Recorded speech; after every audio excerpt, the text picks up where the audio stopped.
Hello प्यारे बच्चों, नमस्कार। स्वागत है आपका इस वीडियो पे। आज की इस वीडियो में ऊंचाई एवं दूरी से हम लोग क्वेश्चन को सॉल्व करने वाले हैं।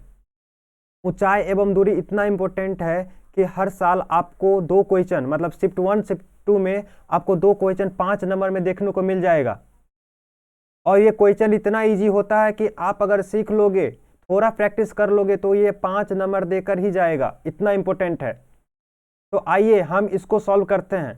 तो सॉल्व करने से पहले आपको मैं बता दूं, इसमें सबसे पहले क्वेश्चन को तब तक पढ़ो, 2 से 3 बार तब तक पढ़ो जब तक पूरा नहीं समझ में आ जाए। और इस क्वेश्चन को पढ़ने के बाद जस्ट एक फिगर बनाना, और वो फिगर मतलब बनाकर जैसे ही आप फिगर बन जाएगा तो आधा काम आपका हो जाएगा और उसको मतलब सॉल्व कर सकते हो। सॉल्व करना बहुत ईजी है। तो आइए सबसे पहले क्वेश्चन को पढ़ते हैं और समझते हैं। बोल रहा है नदी के किनारे एक आदमी खड़ा है, दूसरे किनारे पर ठीक उसके सामने एक वृक्ष है। तो नदी है बीच में, ठीक है, मान लेते हैं नदी है और ये वृक्ष खड़ा है, ठीक है, ये वृक्ष है नदी के इस पार, ठीक है। तो ये ए बी है वृक्ष की लंबाई, ठीक है, इसको हम मान लेते हैं एच। और दूसरे किनारे पे मान के चलो, इस किनारे पे क्या है, इस किनारे पे कोई आदमी है, ठीक है, जिसका शिखर इस स्थान से 60 डिग्री का कोण बनाता है। इस वृक्ष का शिखर वो इस स्थान पे जिस स्थान पे आदमी खड़ा है उस स्थान से कितने डिग्री का कोण बनाता है, 60 डिग्री का कोण बनाता है। आगे बोल रहा है जब वह आदमी पीछे की ओर 16 मीटर हटता है। अब बताओ, ये सी पॉइंट है। अब ये आगे तो जाएगा नहीं, पीछे बोल रहा है, क्योंकि इधर तो नदी है, तो इधर जाएगा पीछे। कितना दूर, 16 मीटर दूर। तो 16 मीटर दूर हटा, तो अब क्या है, डी पॉइंट मिला, तो 45 डिग्री कोण बनाता है। तो अब शीर्ष से कितना डिग्री का कोण बनाता है, 45 डिग्री का। थोड़ा ये फिगर ऐसे बन जाएगा, ठीक है, 1 मिनट में मिटा देता हूं। फिगर बनाना बहुत ही इंपॉर्टेंट है, ठीक है। ये देखो, इस शीर्ष से ये कितने डिग्री का कोण बनाएगा, 45 डिग्री का। बस इतना क्वेश्चन बोल रहा है। तो बोल रहा है वृक्ष की ऊंचाई क्या होगा, ठीक है। तो हम मान लेंगे इसमें, माना कि वृक्ष की ऊंचाई, जिसको हम ले लेते ए बी दे रखा है, A B is equal to क्या मान लिए, एच मीटर, ठीक है। और नदी की चौड़ाई कितना है, BC है, जो कि हम मान लेते हैं x, ठीक है, इसको मान लिए क्या, x। क्लियर है।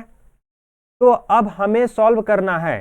तो अब आपको दो ट्रायंगल दिख रहा होगा, दो त्रिभुज दिख रहा होगा। एक त्रिभुज का नाम है ABC और एक बड़ा सा त्रिभुज है ABD। तो अगर हम BD की लंबाई हमें जरूरत पड़ने वाली है, तो BD क्या हो जाएगा, तो आप बताओगे सर BD हो जाएगा x, मतलब BC प्लस CD।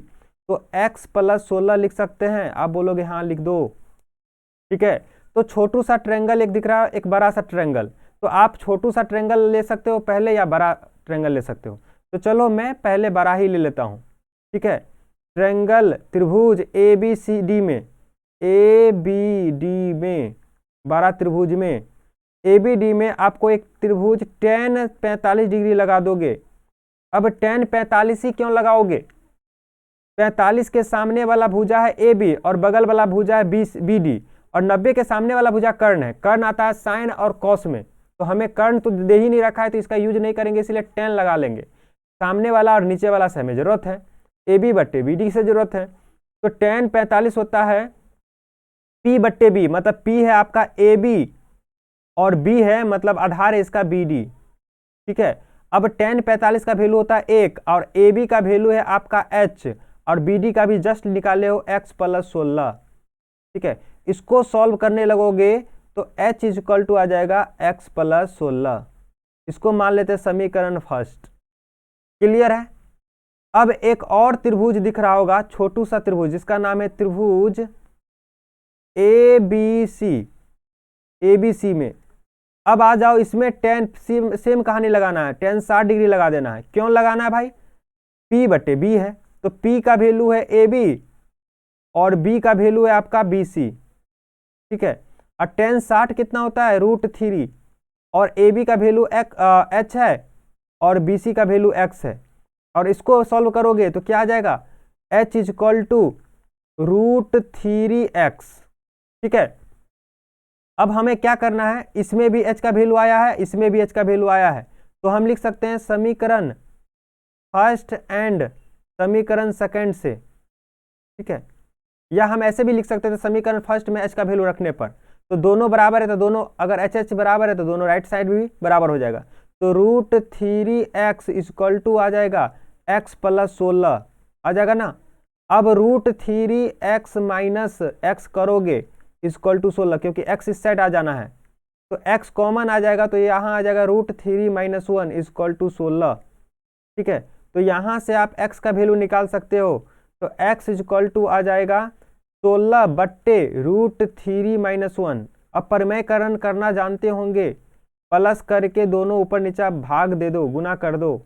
ठीक है, तो यहाँ से आ जाएगा 16 √3 + 1, और नीचे देखो, नीचे क्या है, a + b × a - b, √3 का स्क्वायर 3 और 3 में से ये गया 2, तो 2 से कटोगे तो 8 हो जाएगा। लेकिन हमें x की वैल्यू नहीं चाहिए, हमें तो चाहिए ऊंचाई निकालना है, तो h की वैल्यू चाहिए। तो समीकरण 1 और समीकरण 2 दोनों में से किसी में वैल्यू रख दो, तो हम रख देते हैं समीकरण 2 में। समीकरण 2 में x का मान रखने पर रखो, तो यहाँ से h इक्वल टू आ जाएगा √3, और x का वैल्यू आप लाए हो 8, ये देखो, हाँ, √3 + 1, इसको मल्टीप्लाई करोगे तो इसको इससे मल्टीप्लाई करोगे, इसको इससे मल्टीप्लाई करोगे तो 8, √3 3 आ जाएगा, √3 प्लस इंटू 1 करोगे तो √3 आ जाएगा। ये इतना मीटर आपका वृक्ष का ऊंचाई आ जाएगा। आई होप आपको ये क्वेश्चन क्लियर समझ में आ गया होगा। आइए एक और क्वेश्चन करते हैं, सेकंड नंबर। अब बोल रहा है समान ऊंचाई के दो खंभे 80 मीटर चौड़ी सड़क के दोनों ओर एक दूसरे के सम्मुख है। तो दो खंभे हैं, एक सड़क है, और ये दोनों खंभे समान डिस्टेंस की है, सॉरी समान ऊंचाई की है। चलो मैं इस सड़क को थोड़ा और चौड़ा बना लेता क्योंकि 80 मीटर चौड़ा है। ठीक है, तो मैं यहाँ बना लेता हूँ, और ये ऐसे है। ये AB और CD दो ऐसे खंभे हैं जो दोनों समान ऊंचाई के हैं, इतना क्लियर है। और ये BD का लंबाई यहाँ से यहाँ तक का दे रखा है 80 मीटर, क्वेश्चन में दे रखा है। अब बोल रहा है इन दोनों खंभे के बीच सड़क के किसी बिंदु P पर एक खंभे के शीर्ष का उन्नयन कोण 60 डिग्री है, तथा दूसरे खंभे के शीर्ष से P का अब नमन कोण 30 डिग्री है। तो यहाँ मान लेते हैं P है, और इसके यहाँ से अब उन्नयन कोण कितने डिग्री है, 60 डिग्री। ये खंभा 90 डिग्री के साथ रहता है, जमीन के साथ, पता होना चाहिए आपको। ठीक है, अब यहां से अब नमन कोण दे रखा है, कितना दे रखा है, अब नमन कोण। अब नमन कोण क्या होता है, तो अब नमन कोण ऊपर बनेगा जो कि 30 डिग्री है।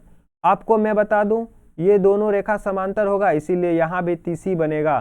तो इसमें कोई नई बात नहीं है, डायरेक्ट फिगर आप ऐसे भी बना सकते थे। ठीक है, इतना चीज दे रखा है। तो हम खंभे का ऊंचाई निकालना है, तो खंभे की ऊंचाई अगर हम h मान लेते हैं तो ये भी h हो जाएगा, क्योंकि दोनों खंभा समान लंबाई की है। अगर हम इसको x मान लेते हैं BP को, तो ये हो जाएगा पूरा 80, तो 80 में से x जाएगा तो हो जाएगा 80 - x। इतना बात क्लियर होना चाहिए आपको, कोई दिक्कत। तो यहां मान लेंगे हम, माना कि खंभों की ऊंचाई बराबर हम मान लेते हैं h, दोनों खंभा समान है। ठीक है, और आपको BP मान लिया, मैंने BP मान लिया x, तो आप बता दो BD कितना हो जाएगा, PD कितना हो जाएगा। तो PD हो जाएगा 80 - x। ये बात आपको समझ में आ रही होगी। फिर से यहाँ दो त्रिभुज दिख रहा होगा, एक त्रिभुज ABP और दूसरा त्रिभुज CDP। तो दोनों में हम सॉल्व करेंगे। सबसे पहले हम त्रिभुज ले लेते, त्रिभुज ABP में इसमें लगाओगे tan कितना डिग्री है, tan 60 डिग्री। tan 60 क्यों लगा रहे हैं, क्योंकि हमें तो कर्ण से कोई लेना देना है नहीं, कर्ण से कोई लेना देना है नहीं। ठीक है, तो P/B होता है, P/B, तो tan 60 हो जाएगा H/x। क्लियर है, और tan 60 का वैल्यू होता है √3 = H/x। तो यहाँ से h का वैल्यू क्या आ जाएगा, h का वैल्यू आ जाएगा √3x। ठीक है, यहाँ तक कोई दिक्कत नहीं होना चाहिए। ठीक है, अब एक और त्रिभुज, इसको हम समीकरण फर्स्ट भी मान सकते हैं, कोई दिक्कत नहीं है। अब एक और त्रिभुज नजर आ रहा होगा, त्रिभुज PDC दिख रहा है, ये वाला, इस साइड वाला, ये वाला देखो, ये वाला त्रिभुज, ये वाला ठीक है, PDC में। अब यहाँ क्या करोगे, फिर से tan 30 डिग्री लगाओगे क्योंकि tan 30 डिग्री है, तो यहाँ भी आ जाएगा CD बट्टे PD, तो CD का वैल्यू है H और PD का वैल्यू है 80 माइनस एक्स। ठीक है, और tan 30 का वैल्यू होता है 1/√3 इक्वल टू H बट्टे 80 माइनस एक्स, और इसको क्रॉस मल्टीप्लाई करोगे तो ये √3h को गुना करोगे तो √3h, ठीक है, बराबर आ जाएगा 80 माइनस एक्स।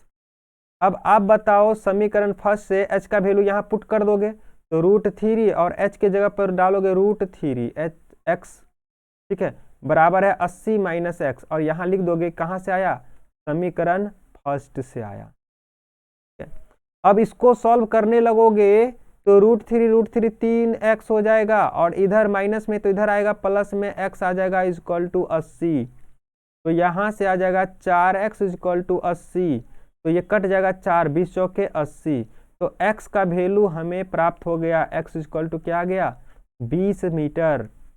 अब जरा हमें तो निकालना ऊंचाई, तो ऊंचाई आप समीकरण फर्स्ट से निकाल लो ना। समीकरण फर्स्ट में दे रखा है h इक्वल टू √3 और x का वैल्यू 20, तो यहाँ से आ गया 20√3, किसका आ गया, वृक्ष की खंभों की ऊंचाई। खंभों की ऊंचाई कितना आ गया, तो खंभों की ऊंचाई, दोनों खंभों की ऊंचाई 20√3 मीटर आ गया। अब बोल रहा है बिंदु P से खंभों की दूरी, तो बिंदु P से खंभों की दूरी कितना आ जाएगा, तो एक है, क्रमशः लिख देंगे क्योंकि दो है, तो क्रमशः पहला है x, तो x आ गया 20 मीटर, दूसरा है भाई मेरे 80 माइनस एक्स, तो 80 में से 20 गया तो कितना आ जाएगा, 60 मीटर। इस टाइप से दोनों का आंसर आ गया। देखो कितना इजी है, आप क्वेश्चन पढ़कर अगर आप इसका फिगर बना पा रहे हो और उसको कैलकुलेट कर पा रहे हो, सॉल्व कर पा रहे हो, तो ये टॉपिक ये आपको 5 नंबर देकर जाएगा।